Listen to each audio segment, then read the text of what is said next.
भरोसा खुद पर रखो तो ताकत बन जाती है और दूसरों पर रखो तो कमजोरी बन जाती है। इसी पर आधारित आज की हमारी कहानी है बायोटेक्नोलॉजी से बीई करने वाले यूथ पारस चोपड़ा की, जिन्होंने अपनी इंजीनियरिंग की सक्सेस जॉब छोड़कर उस फील्ड में अपनी कंपनी शुरू करने का फैसला किया जिसका उन्हें बिल्कुल अनुभव नहीं था, और वे आज 70 करोड़ रुपए से ज्यादा टर्नओवर के साथ सक्सेस कारोबारी की लिस्ट में हैं। पारस ने जो हासिल किया वह बिल्कुल आसान नहीं था। पंजाब में जन्मे पारस चोपड़ा पढ़ाई में हमेशा सबसे आगे रहने वाले बच्चों में से थे। कंप्यूटर से पारस का परिचय बहुत छोटी उम्र में ही हो गया था। जब उसके पिता अपने काम के लिए कंप्यूटर इस्तेमाल करते थे तो उन्हें देखकर वो भी इसके प्रति आकर्षित हुआ, और करीब 13 साल की उम्र में जब दूसरे बच्चे कंप्यूटर पर गेम खेला करते हैं, पारस प्रोग्रामिंग करने लगा। स्कूल पूरा होते होते वह प्रोग्रामिंग में माहिर हो चुका था और फिर उसने दिल्ली कॉलेज ऑफ इंजीनियरिंग में एडमिशन ले लिया और सब्जेक्ट के रूप में बायोटेक्नोलॉजी चुना। लेकिन उसके इस फैसले से पेरेंट्स खुश नहीं थे, क्योंकि वे चाहते थे कि वह कंप्यूटर पढ़े, लेकिन उसने बायोटेक्नोलॉजी से ही ग्रेजुएशन करने का फैसला किया। इस दौरान उसने कंप्यूटर में अपनी विशेषज्ञता को चमकाने का कोई मौका नहीं छोड़ा। वह इसका इस्तेमाल अपनी पढ़ाई और मॉडल्स तैयार करने के लिए किया करता था, और इस काम ने पारस में डाटा माइनिंग और एनालिटिक्स के प्रति दिलचस्पी पैदा कर दी।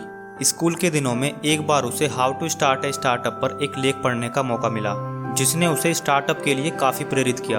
अपने इसी आकर्षण के चलते पारस ने अपनी कॉलेज की पढ़ाई के साथ साथ 3-4 अलग अलग स्टार्टअप में भी अपना हाथ आजमाया, लेकिन एक बिजनेस मॉडल के अभाव में ये बिजनेस में तब्दील नहीं हो पाए।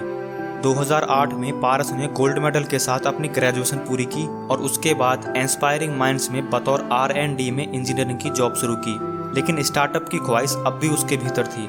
जॉब में करीब 1.5 साल गुजारने के बाद पारस ने अपनी रुचि के क्षेत्रों की एक लिस्ट तैयार करना शुरू कर दिया, और उसके बाद मार्केटिंग ऑप्टिमाइजेशन की थीम सामने आई और यहीं से उसे अपनी कंपनी विंगीफाई का आइडिया मिला।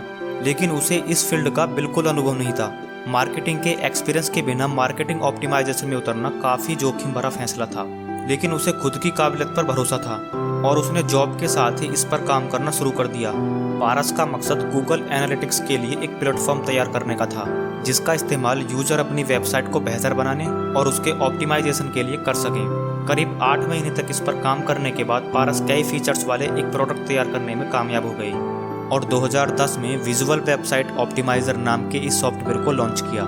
सैलरी के कुछ हिस्से से शुरू हुई पारस की कंपनी विंगीफाई कुछ महीने में ही अच्छा बिजनेस करने लगी, और फिर पारस ने जॉब छोड़कर अपना पूरा ध्यान इसी पर फोकस करने का फैसला किया, और जनवरी 2011 तक कंपनी का टर्नओवर 20 लाख रुपए तक पहुंच गया, जो आज करीब 70 करोड़ रुपए के आंकड़े को पार कर चुका है, जो पारस चोपड़ा की कंपनी के लिए एक बहुत बड़ी उपलब्धि है।